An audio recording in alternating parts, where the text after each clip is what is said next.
1 Reis, capítulo número 13.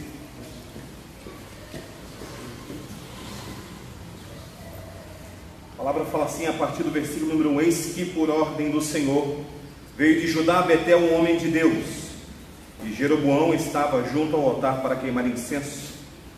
Clamou o profeta contra o altar por ordem do Senhor e disse: altar, altar, assim diz o Senhor, eis que um filho nascerá à casa de Davi, cujo nome será Josias, o qual sacrificará sobre ti os sacerdotes dos altos que queimam sobre ti incenso, e ossos humanos se queimarão sobre ti.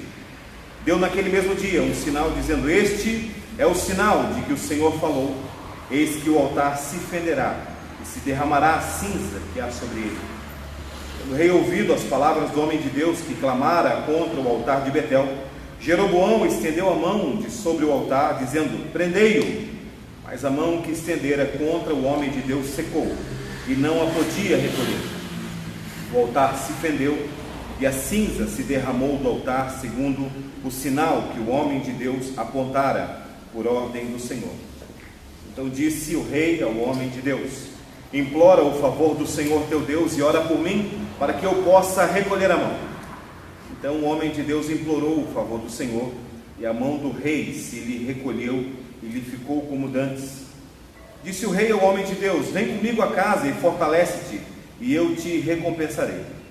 Porém o homem de Deus disse ao rei: ainda que me desses metade da tua casa, não iria contigo, nem comeria pão, nem beberia água neste lugar, porque assim me ordenou o Senhor pela sua palavra, dizendo: não comerás pão, nem beberás água, e não voltarás pelo caminho por onde foste.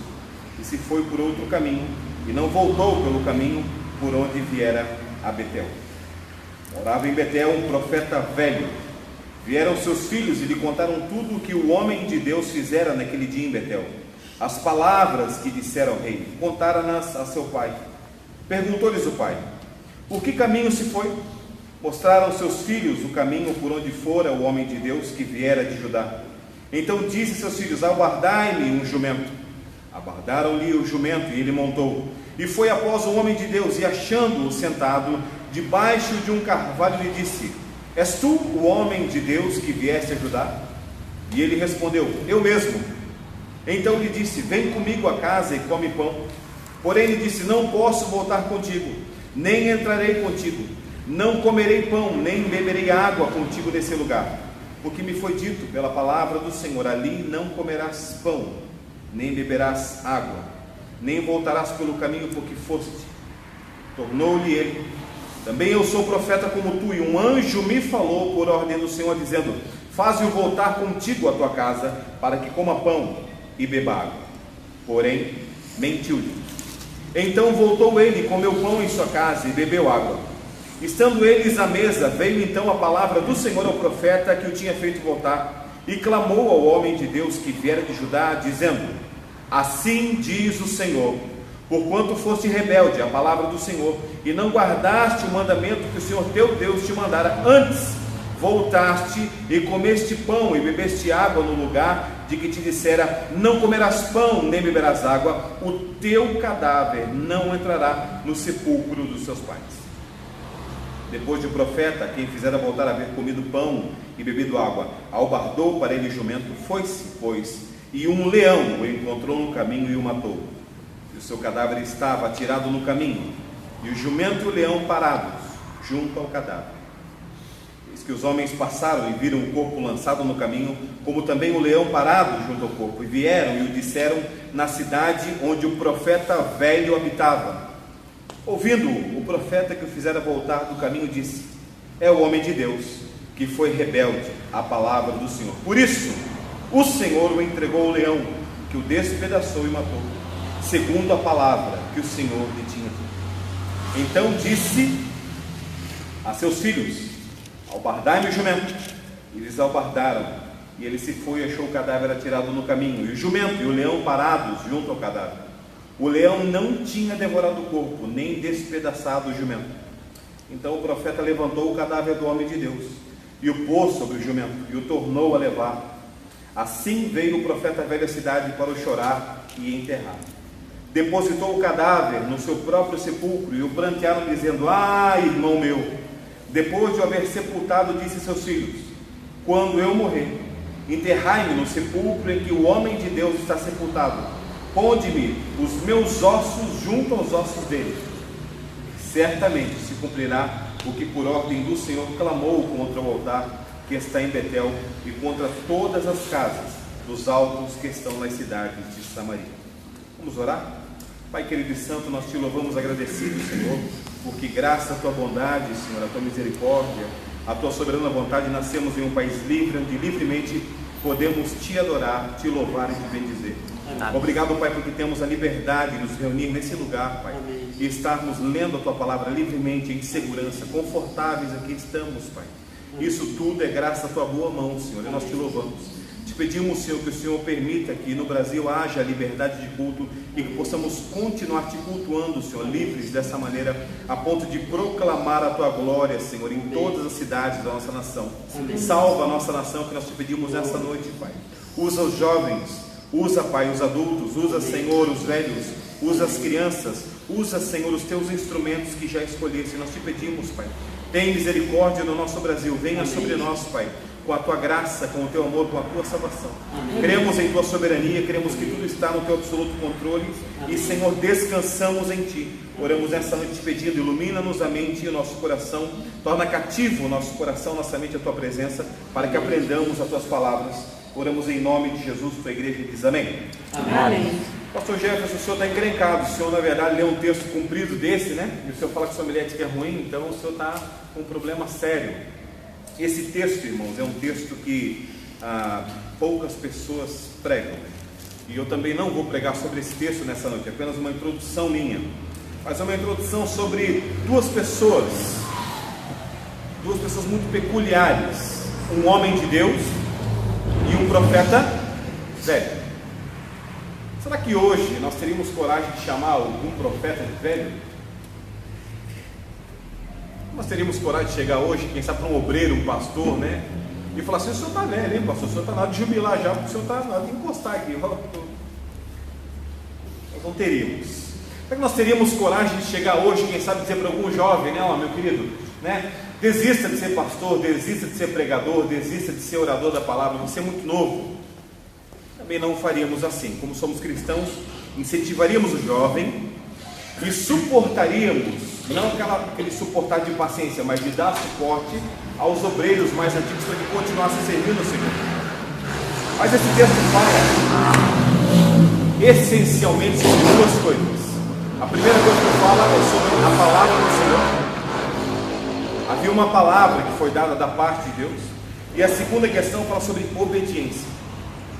O profeta deveria ir até aquele local, verbalizar a palavra e retornar por um outro caminho, sem beber água e sem comer pão. Então esse profeta vai, verbaliza a palavra. O rei tem um comportamento rebelde, um comportamento austero, um comportamento arrogante. Esse profeta, esse homem de Deus, ainda ora pelo rei. Deus tem uma misericórdia incrível, cura o rei retorna com o seu braço. E ele então agora, na verdade, recebe uma oferta. Olha, come pão comigo, eu quero te recompensar, eu quero te dar uma oferta. Irmãos, toda pessoa que proclama a palavra, quando alguém fala assim: eu quero te dar uma oferta, quero comer contigo, fica aqui, o que ele fala? Paz, glória a Deus, vamos comer uma pizza, vamos comer um lanche, vamos jantar. O senhor vai me dar uma oferta? Para com isso, não precisa. Claro que precisa. Ele depende daquilo, ele vive daquilo. Esse é um homem de Deus. Ele fala: não, ainda que me desse metade de tudo que tu tens, eu não voltaria contigo, eu não comeria contigo. Por quê? Porque o Senhor assim disse: não volta, não come pão, não bebe nada. E ele monta no jumentinho dele e vai embora. Que exemplo, que coragem, que determinação. Mas nós temos um problema no texto.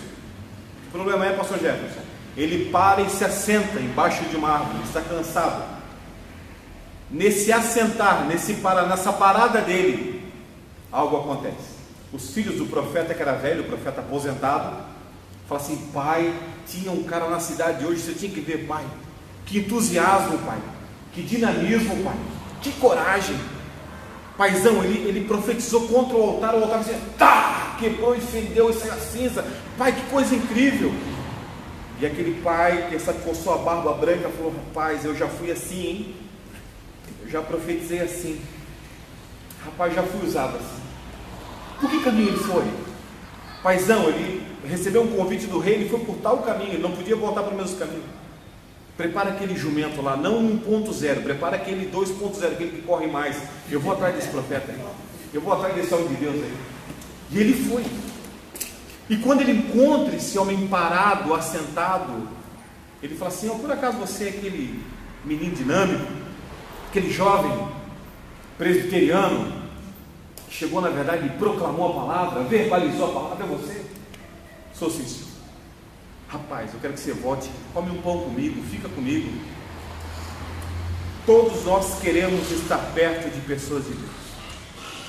Dificilmente você não se sente bem perto de uma pessoa que sonha o que você sonha, que almeja o que você almeja. Pastor Jefferson, com o que sonhamos? Sonhamos com a eternidade. Almejamos o Senhor voltando nos ares. Almejamos Apocalipse 21, não haverá nem mais morte, nem pranto, nem dor, porque as primeiras coisas são passadas, eis que tudo se fez novo. Isso que nós almejamos. Nós podemos conversar sobre várias coisas, irmãos, mas quando pessoas que servem o Senhor, que amam a palavra do Senhor, conversam sobre aquilo que é eterno, é diferente.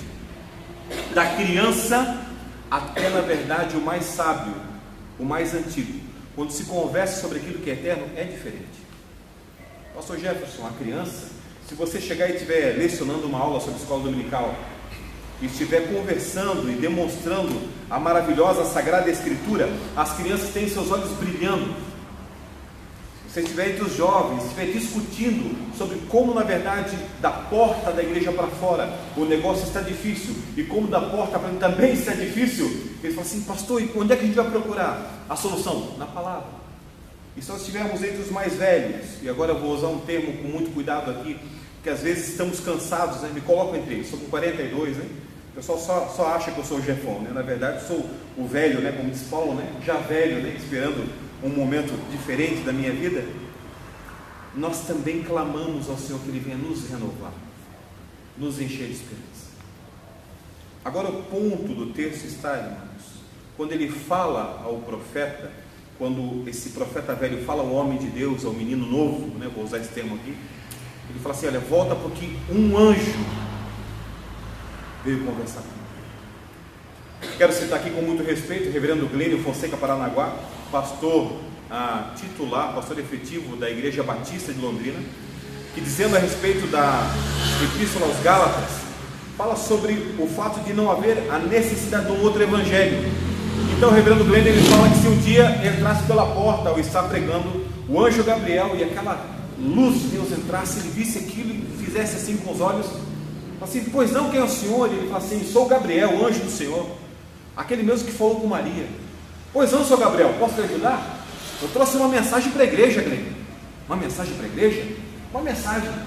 Pois não, seu anjo, quero fazer só duas perguntas antes que o senhor fale qualquer coisa. Primeira pergunta: essa mensagem está nas Escrituras? E caso ele falasse assim: sim, essa mensagem está nas Escrituras, eu diria, pastor Glênio falando: então, seu anjo, pode dar as voltas e pode ir embora quando o senhor for, que a gente já tem a Escritura. Mas se ele respondesse diferente: seu anjo, essa mensagem está na Escritura? Não, pastor, não está na Escritura. Então agora que o senhor pode dar a volta e ir embora de uma vez, porque não precisamos de um outro evangelho, porque precisamos estar aqui. E é esse ponto, irmãos, que eu quero trazer aos jovens e aos irmãos dessa igreja. Nós precisamos retornar ao primeiro amor pela Sagrada Escritura. É a nossa base, é o nosso fundamento, é o nosso tesouro. Vamos lembrar aqui do evento entre o profeta novo e o profeta velho. Há uma palavra promulgada, verbalizada. Que palavra é essa? Não voltarás, não comerás pão, não beberás água. O profeta velho chega e fala assim: olha, um anjo falou comigo, esse anjo é da parte do Senhor. Ele falou assim: olha, volta, come pão, volta, bebe água, volta comigo. Talvez ele tenha sido ingênuo, talvez ele não tenha orado, talvez ele estivesse com muita fome, por isso que parou embaixo daquela árvore, com muita sede. Ele está num local desértico. Ele pega e ele volta. Nós, lendo textos, nos achamos mais inteligentes do que ele, e dizemos assim: não volta, continua o teu caminho, obedece a Deus. E é incrível como discutimos com o texto, mas não discutimos com pessoas das quais amamos, que estão ao nosso lado, se enveredando por um outro caminho, que não é o caminho do Senhor, e não os chacoalhamos, assim, olha, desperta tu que dormes, não vai por aí, não volta atrás, não desista. Se nós fizermos uma pesquisa na igreja presbiteriana, na conservadora, na igreja presbiteriana do Brasil, na independente, na batista, na metodista, uma pesquisa entre os cristãos, e perguntarmos qual é a palavra mais falada pela nossa boca, a frase mais repetida provavelmente será: eu estou cansado. Provavelmente será assim: rapaz, estou cansado. Puxa, essa semana, hein? Semana foi difícil. Quantos não estão cansados? Quantos não querem parar e beber um bom copo d'água e comer um bom pão? Quantos não têm sede da água da vida, fome do pão da vida? Esse jovem então, ele volta, ele retorna, e ao sentar à mesa está fazendo a sua refeição com o profeta velho. Vem a palavra do Senhor. Essa frase, vem a palavra do Senhor, ela me toca muito meu coração, porque eu fico imaginando como deve ter sido isso, né? Aquela mesma pessoa que mentiu, aquela mesma pessoa que enganou, é agora usada como instrumento de julgamento contra aquele profeta velho, aquele profeta novo, e fala assim: olha, moço, assim diz o Senhor, porque você voltou, você desobedeceu, o teu corpo não vai entrar no sepulcro dos teus pais. E é esse mesmo profeta velho que vai albardar o jumento, esse mesmo que deu a sentença de morte, que o enganou, que mentiu, que deu a sentença de morte, está preparando ele para ir o quê? Para a destruição. Há um ensino nas entrelinhas, meus irmãos, de que quando eu e você proclamamos a palavra de Deus, devemos proclamar para o ensino, não para a destruição. Quando torcemos a palavra, essa palavra ela sai para a destruição. Por exemplo, conta uma lenda, não sei se é verdade, eu não estava lá, apenas li, né? E hoje é muito perigoso, né? Enquanto o que tem na internet é verdade, nem sempre. Mas que uma atriz, ao ser presa certa vez no Rio de Janeiro, sem a parte de cima do seu biquíni, tomando sol, a polícia chegou e falou assim: moço, tem que prender a senhora está fazendo um crime, chama-se atentado ao pudor. Ela falou assim: não, moço, eu sou cristã, eu posso fazer isso aqui sim. Então o cidadão, o guarda municipal falou assim: moça, agora eu estou mais estranho ainda, porque por que a senhora pode fazer isso por ser cristã? Porque a Bíblia fala: eu tudo posso naquele que me fortalece. Torceu totalmente a palavra, tem torcido a palavra. Há muitos de nós, daqueles que creem na palavra de Deus, entendendo a questão da eleição, entendendo a questão da predestinação, que somos escolhidos pelo Senhor, que a obra do Senhor é perfeita, muitas vezes vivemos de um modo, né, corriqueiro. Afinal de contas, estou salvo. Muito pelo contrário, porque o que a palavra ensina, o que está escrito é que aquele que é salvo, e isso conta no nosso catecismo, inclusive, ele tem na verdade ojeriza do pecado, ele foge do pecado, ele não quer mais o pecado. O catecismo usa um termo muito maravilhoso, fala assim que nós criamos anticorpos contra o pecado. Aquilo não nos agrada mais, não nos interessa mais. Fugimos disso. Isso é muito complicado quando falamos sobre jovens, porque eu, e agora sim retorno a me incluir entre os jovens, quando vejo algo colorido, né? E vejo as letras monocromáticas da minha Bíblia, fico dizendo assim, o que é monocromático, o que é colorido. Mas aí me lembro que essas letras monocromáticas, que às vezes dá necessidade de um óculos, que embaralha minhas vistas, são letras que me levam para a eternidade, que me fazem sábio para a salvação em Cristo Jesus. Enquanto aquilo que é colorido pode me distrair e me tirar do quê? Do prêmio. O apóstolo Paulo fala algo muito maravilhoso, ele fala assim: uma coisa faço, não tenho alcançado ainda, mas esqueço das coisas que para trás ficam e rumo para o alvo.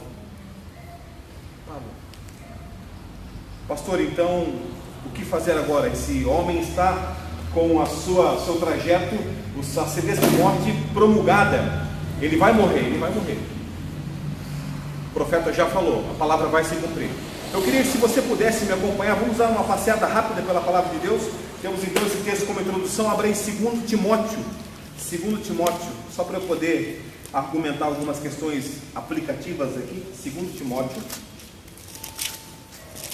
São textos que você já sabe de cor, mas vamos abrir apenas para que a gente possa esmiuçá-los.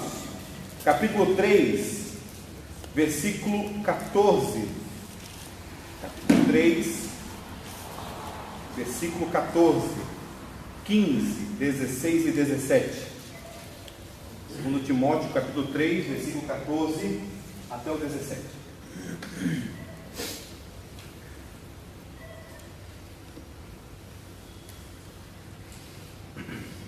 Diz assim a palavra do Senhor: tu, porém.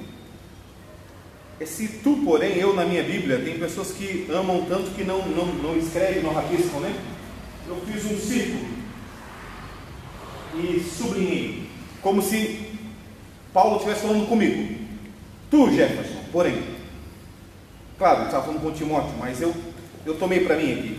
Tu, porém, permanece naquilo que aprendeste e de que foste inteirado, sabendo de quem o aprendeste, e que desde a infância sabe as sagradas letras que podem tornar-te sábio para a salvação pela fé em Cristo Jesus. Toda a Escritura é inspirada por Deus e útil para o ensino, para a repreensão, para a correção, para a educação na justiça, a fim de que o homem de Deus seja perfeito e perfeitamente habilitado para toda boa obra.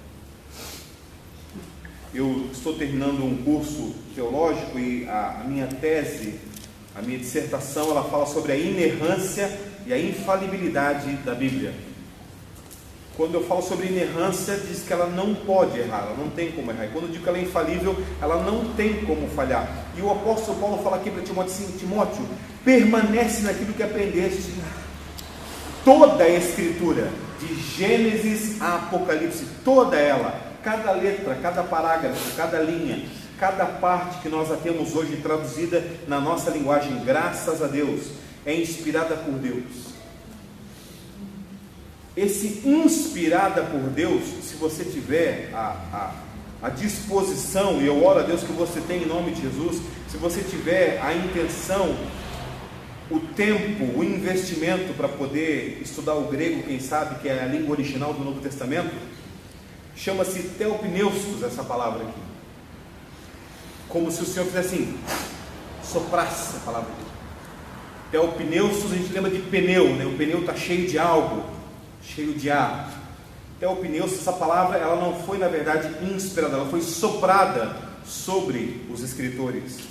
Quando eu olho esse texto, quando eu manuseio esse texto, não seria como se eu manuseasse esse texto aqui, um livro que o reverendo Givaldo me emprestou, estou devolvendo para ele, faça assim, isso é um exemplo, tá? Estou mostrando para a igreja, né? O livro que empresta, que devolve. Escrevi um artigo sobre política, o pastor me ajudou muito. Então, quando eu manuseio esse texto do irmão Paul Freston, é um texto normal, um texto falível, um texto comum. Quando eu manuseio esse texto, é como se eu manuseasse o sopro de Deus, parte do Senhor está na minha frente. Por isso a minha reverência. Eu por muitos anos tinha um costume, quase que farisaico, né, de lavar as mãos antes de pegar na Bíblia. E certa vez eu estava em um culto, e quando a gente foi, na verdade, iniciar a liturgia do culto, eu fui até o banheiro, lavei as mãos, e peguei na minha Bíblia.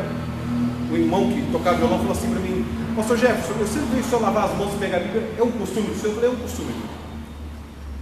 Por quê? Eu falei: rapaz, não sei se é um negócio religioso, se é uma bobagem, mas eu fico pensando assim, é a palavra santa de Deus. Pastor, uma outra coisa que eu tenho visto, o senhor não coloca nada em cima da Bíblia, o senhor coloca a Bíblia sobre os livros. Eu falei: também é um outro costume meu, porque eu penso que ela tem primazia. Leva a mão, ela está ali, ela não está embaixo, jogada. Eu tenho visto em algumas visitas pastorais, isso não é uma crítica nem um ataque, é só, na verdade, quem sabe um desabafo, Bíblias jogadas, Bíblias, como dizia Spurgeon, tem tanta poeira sobre a capa que poderia escrever condenação, né, com seus dedos sobre elas.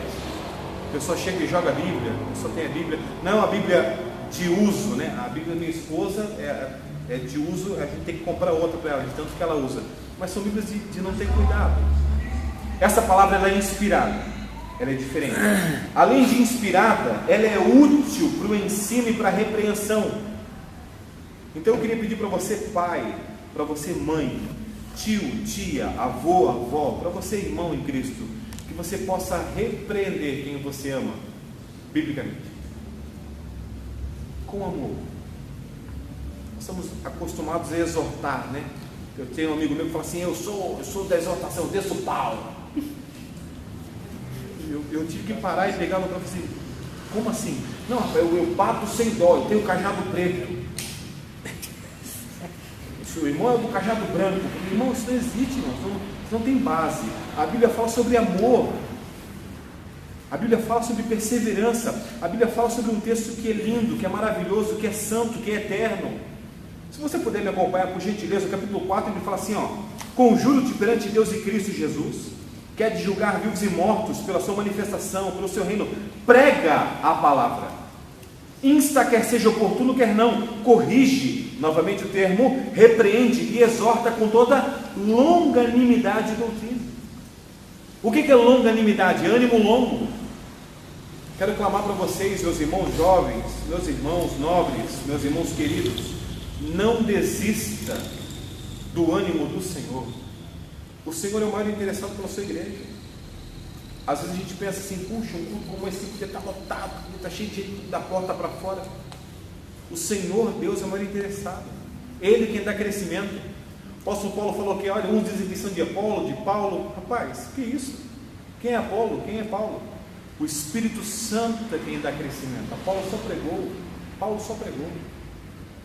Irmãos, prega a palavra, insta, quer seja oportuno, quer não. Por que pregar a palavra? Eu posso perguntar para você, quem sabe, qual é o seu maior tesouro? O que você tem de mais precioso? O que você me diria? Eu fiz uma pesquisa agora para o mestrado e fiz uma pergunta muito capciosa. A primeira pergunta que eu fiz foi assim: com o que você não viveria sem? Você não viveria sem, com o quê? E muita gente colocou assim: eu não viveria sem a minha família. Em segundo lugar, eu não viveria sem orar. E em terceiro lugar somente, alguém colocou assim: olha, eu não viveria sem a palavra de Deus. Abra aí Mateus 13, por gentileza, na sua Bíblia. Evangelho de Mateus, capítulo 13. Mateus 13 fala assim, versículo 44 até o versículo 52. O reino dos céus é semelhante a um tesouro oculto no campo, o qual certo homem, tendo achado, escondeu, e transbordante de alegria vai, vende tudo que tem e compra aquele campo. O reino dos céus é também semelhante a um que negocia e procura boas pérolas. Versículo 46, e tendo achado uma pérola de grande valor, vende tudo que possui e a compra. O reino dos céus ainda é semelhante a uma rede que, lançada ao mar, recolhe peixes de toda espécie. Quando já está cheia, os pescadores arrastam-na para a praia, e assentados escolhem os bons para os cestos, e os ruins deitam fora. Olha, assim será na consumação do século. Sairão anjos e separarão os maus dentre os justos, e os lançarão na fornalha acesa. Ali haverá choro e ranger de dentes. Versículo 51. Pergunta então o Mestre, o Salvador, o Redentor: grande Deus, entendestes todas essas coisas? Responderam-lhe: sim. Mentiram, né? Você vai ver mais tarde várias vezes que os discípulos estão sem entender, estão sem acreditar, estão meio perdidos, mas no temor de dizer: mestre, dá para falar de novo? Sim. 52. Então lhes disse: por isso todo escriba versado no reino dos céus é semelhante a um pai de família que tira do seu depósito coisas novas e coisas velhas. Isso é muito maravilhoso, porque não há nada velho na Sagrada Escritura. Nós temos um costume de falar do Velho Testamento, o Antigo Testamento. Eu tenho um professor meu muito querido, um erudito, e ele fala assim: nós temos o Primeiro Testamento e o Segundo Testamento, porque não há nada velho na palavra de Deus. Ele é apaixonado, tanto apaixonado que ele não consegue falar velho, ele não consegue falar que é antigo. Alguns têm dito que tem caducado, caducou o Antigo Testamento. Muito bem, eu não vou entrar nesse mérito, porque eu acho que a palavra do Senhor, ela é toda inspirada, de Gênesis a Apocalipse. Mas eu pergunto para você: onde é que está o seu tesouro? O que você venderia hoje para aprender mais a palavra de Deus? O que você venderia hoje para obter do Senhor poder Poder, pastor? Peraí, você está falando sobre palavra, agora você está falando sobre poder? Eu não entendi. Não, eu digo poder porque existe algo que nós temos esquecido várias vezes. Continue comigo, por favor, abra aí em Marcos, capítulo número 12.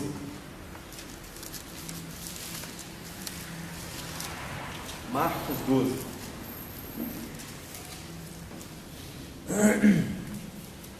Versículo 18 em diante.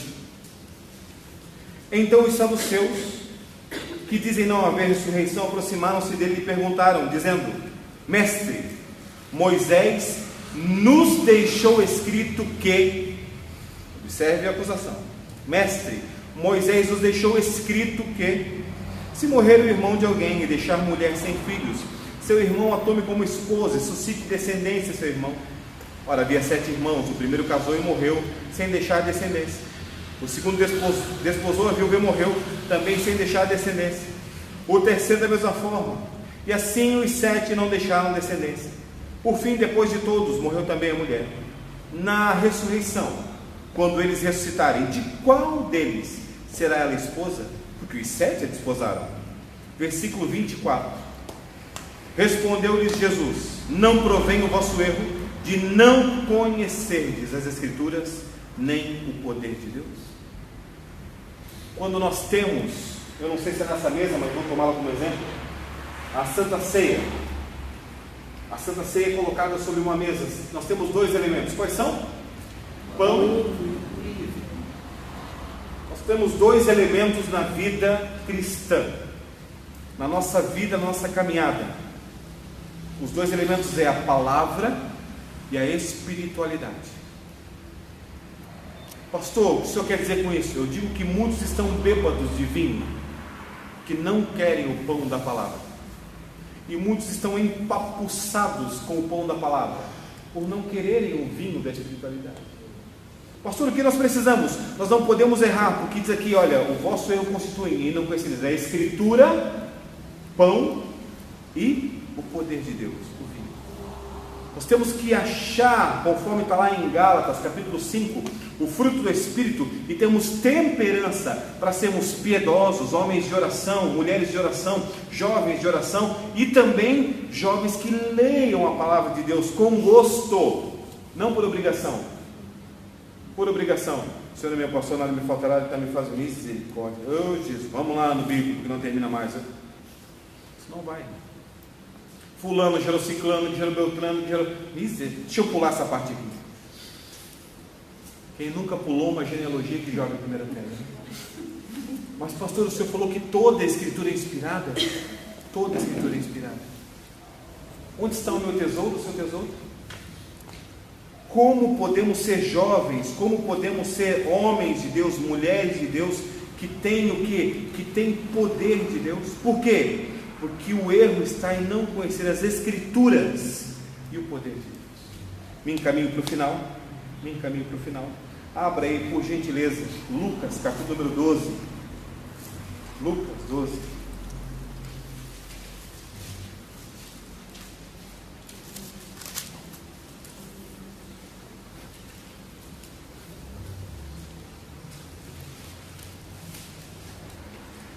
Versículo 22, por gentileza. Lucas 12, 22. A seguir dirigiu-se Jesus a seus discípulos, dizendo: por isso eu vos advirto, não andeis ansiosos pela vossa vida, quanto que haveis de comer, nem pelo vosso corpo, quanto que haveis de vestir, porque a vida é muito mais do que o alimento e o corpo, mais que as vestes.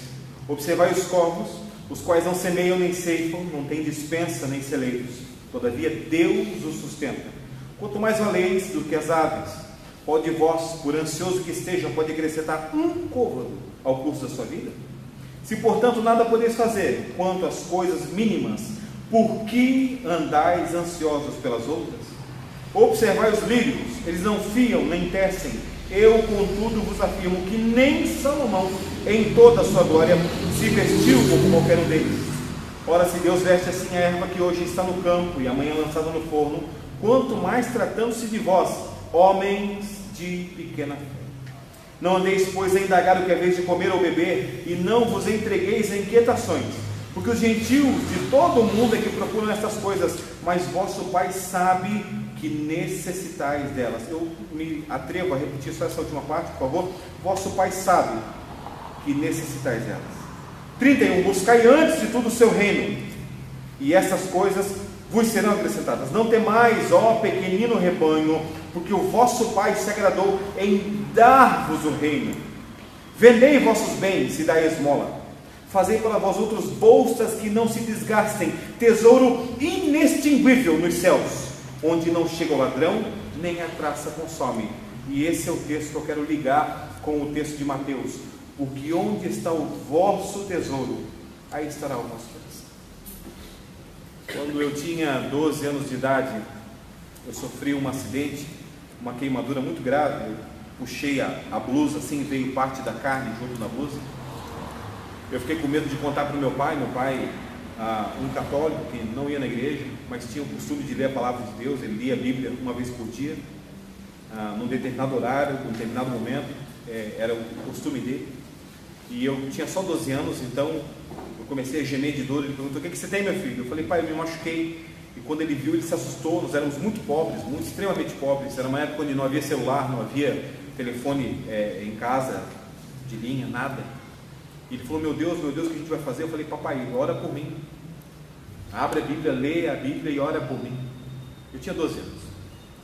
Meu pai abriu a Bíblia e orou por mim. E a dor foi embora. A ferida não fechou, a ferida não cicatrizou, mas a dor foi embora. Era uma dor lacinante, quem já se queimou sabe como é que é. A dor foi embora. Quando a dor foi embora, eu tinha certeza que eu queria, no meu coração de criança, de todo o meu coração, ter acesso à palavra de Deus, para poder levar essa palavra que tira a dor dos outros. Eu tenho dedicado então, desde dessa idade, a buscar estar mais próximo de Deus e da palavra. Por isso eu finalizo a minha mensagem dizendo, irmãos, se você puder retornar lá a 1 Reis, por favor, quando você observa o finalzinho do texto, você vai ver uma confissão do profeta velho. 1 Reis 13, versículo 28. Olha o finalzinho do texto. Ele se foi e achou o cadáver atirado no caminho, e o jumento e o leão parados junto ao cadáver.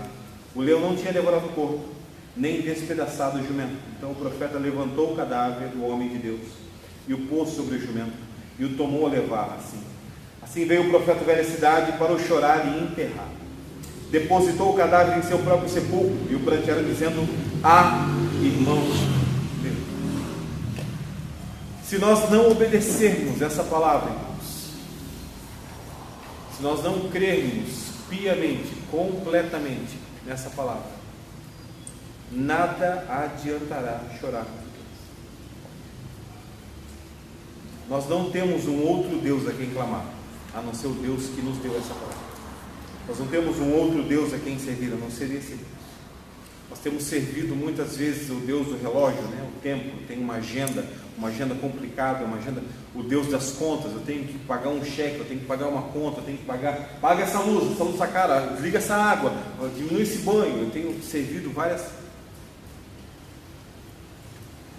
Quero vos falar, irmãos, como nós acabamos de ler, que o Senhor sabe tudo aquilo que nós precisamos, mas Ele pede uma coisa só, em essência. O que Ele pede? Que nós tenhamos essa palavra. Quando Moisés morreu, e Moisés era um homem de Deus incrível, ele chega para Josué e parece que Deus é sem sentido. Ele fala assim: Josué, meu servo, Moisés é morto. Tu passa esse Jordão com o povo, mas faz só uma coisa, Josué: te apega à palavra, o livro da lei, não te aparta dele dia e noite, lê, cumpre, para que você possa ser próspero, para que você possa ser bem-aventurado. Esforça-te, Josué, tem bom ânimo, não larga. E aqui, terminando com esse apelo, irmãos, eu quero também lhe pedir, por favor, uma história de um pastor que amava as Escrituras, assim como você ama, como eu amo. E ele também anotava, fazia anotações, ele pintava, ele rabiscava, ele fazia várias coisas para memorizar, para se apegar ao texto. E certa vez, um dia, ele estava com a sua Bíblia junto à tinturaria, onde ele pegava os seus ternos, e sem querer ele bateu no negócio de tinta, a tinta virou, inutilizando toda a Bíblia. Ele ficou muito chocado. Ele abriu a Bíblia pingava tinta, já não se entendia mais o que era, né, o parágrafo, o que era o versículo, o que era o capítulo, não se entendia mais nada. Ele falou assim: perdi minha Bíblia. Minha Bíblia de tanto tempo, minha Bíblia de estudo, minha Bíblia com minhas anotações, perdi a Bíblia. Ele foi orar ao Senhor.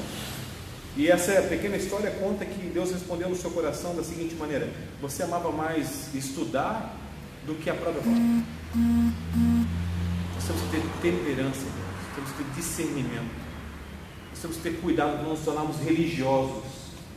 A palavra fala de grandes homens da lei que chegaram para Jesus querendo o acusar. Fala de um grande intérprete da lei que certa vez chegou e perguntou para Cristo a respeito de algo, e Cristo falou para ele: olha, vinha na verdade um cidadão descendo e ele foi assaltado, foi espancado, vou parafrasear o texto. Então passou um levita, passou um sacerdote e bom samaritano passou ali, não chamou, né? Passou o samaritano, juntou. Quem é que você acha que é o próximo aí? E aí o texto fala assim: querendo então ele justificar-se. A gente quer se justificar usando a Escritura, irmãos. Nós temos outras pessoas que têm usado textos, tentando determinar, tentando declarar, tentando pegar Deus no pulo, tentando achar algo doutrinário que Deus não tenha como fugir, colocando Deus num canto. Nós não podemos ser assim. Nós temos que amar a palavra, estudar a palavra e nos rendermos à palavra. Quero convidar você a ficar de pé, quero orar por você. E para finalizar, abra em Salmo 119, por gentileza. Salmo 119. Não vou ler inteiro, tranquilo. Salmo 119, versículo 96 ao versículo 100. Salmo 119, versículo 96 ao versículo 100. Esse texto é um dos textos mais caros para mim da Escritura. Eu tenho um grande amor por esse texto, porque é uma oração no meu coração. Eu queria compartilhar com você ao encerrar essa mensagem. Salmo 119, versículo 96 a 100. Diz assim: tenho visto que toda perfeição tem seu limite, mas o teu mandamento é ilimitado. Quanto amo a tua lei, é a minha meditação todo dia. Os teus mandamentos me fazem mais sábio que os meus inimigos, porque aqueles eu os tenho sempre comigo. Compreendo mais do que todos os meus mestres, porque medito nos teus testemunhos. Sou mais prudente do que os idosos, porque guardo os teus princípios. Se aquele profeta, aquele homem de Deus, ao chegar o profeta velho, tivesse dito assim: não, há uma palavra no meu coração, essa palavra fala assim: não volte, não coma pão, não beba água, ele teria cumprido o seu propósito. Pastor, por que é que esse texto está na Bíblia? Porque toda a Escritura é inspirada por Deus e ela me dá exemplo, para que eu não volte atrás, para que eu não desobedeça a palavra que o Senhor já me deixou. Que Deus possa te abençoar profundamente, poderosamente, que possamos ser, em nome de Jesus, jovens do Senhor, homens e mulheres do Senhor, idosos do Senhor, sábios do Senhor, da criança até o maior. Lembre-se, Deus escolhe do analfabeto ao erudito, Ele trata da mesma maneira, não faz exceção de pessoas. Do mais pobre e miserável até o mais rico, Ele não faz exceção de pessoas. Mas o que Ele pede? Uma coisa só: guardemos a sua palavra, nos lembremos sobre isso. Vamos orar em nome de Jesus? Pai, obrigado pela tua palavra, Senhor. Nós te louvamos agradecidos em nome de Jesus. Eu espero, Senhor, ter podido compartilhar aos meus irmãos, deixando aqui, Senhor, um incentivo a que eles busquem por si mesmos, sejam iluminados pelo Teu Espírito a cada dia, Senhor, numa busca contínua, numa investigação das Sagradas Letras que nos tornam, Senhor, mais sábios, nos tornam mais humildes, mais simples, nos tornam mais seguros, sabendo que o Senhor voltará. E como a Tua palavra é eterna, conversaremos sobre ela, cantaremos sobre ela, meditaremos sobre ela durante toda a eternidade, porque Tu és a palavra. Senhor, nós Te louvamos. A Tua palavra diz: santifica-os na verdade, a Tua palavra é a verdade. Amém. João 14,6 diz: eu sou o caminho, a verdade e a vida. E nós Te louvamos, Pai, porque há uma verdade grandiosa: o Senhor Deus é amor e nos escolheu. Te louvamos por 82 anos, Pai, da juventude presbiteriana no Brasil. Nós queremos Te pedir, Pai, sobre cada jovem dessa igreja, Senhor, Que o Senhor multiplique, Senhor, o amor pela palavra. Que o Senhor fomente o amor, a sede, a fome pela tua palavra. Acorda-nos na madrugada, Pai. Desperta-nos, Senhor, com sede e fome de Ti, Senhor. Amém. Pai, o reino é nosso, o Senhor nos deu o reino, e nós queremos, Pai, estarmos preparados para proclamar a Tua glória, a glória do Teu nome sobre toda a face da terra. Amém. Pai, nós Te pedimos mais uma vez, sê conosco, sê com cada família aqui representada, com cada casa, que quem sabe, Pai, aquele que tem dito assim, eu estou muito velho, não adianta mais, já passou meu tempo, possa lembrar, Senhor, do que Tu falaste em Joel, que, Senhor, Tu usarias, Senhor, crianças, jovens e velhos, da maneira como Tu quisesse, porque o Teu Espírito é incrível. Pai, eu Te louvo e Te agradeço mais uma vez a oportunidade de termos a Tua palavra. Te louvamos em nome de Jesus. A igreja diz amém. Amém. Deus abençoe em nome de Jesus. Amém.